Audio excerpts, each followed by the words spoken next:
आणि यानंतर एक महत्त्वाची मोठी बातमी आपण पाहणार आहोत। डोंबिवलीतल्या डॉक्टर मारहाण प्रकरणातला आरोपी रमेश म्हात्रे याला जामीन मंजूर झालेला आहे।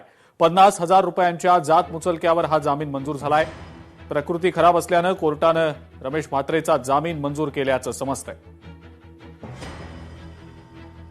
अशोक कांबळे आपले प्रतिनिधी या संदर्भातली अधिक माहिती आपल्याला देत आहेत। अशोक, काय माहिती आहे तुमच्याकडे?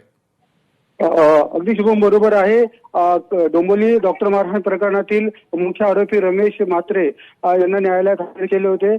काल देखील हजर केले होते, मात्र त्यांना जो जामीन अर्ज होता तो जामीन अर्ज त्यांचा काल तरी त्याच्यावर निर्णय लागला नव्हता, परंतु आज पुन्हा त्याच्या वकिलांनी जामीन दाखल केला आणि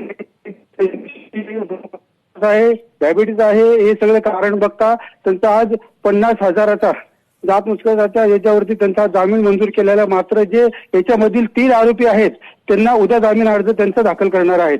ठीक आहे अशोक, धन्यवाद माहिती दिली त्याबद्दल।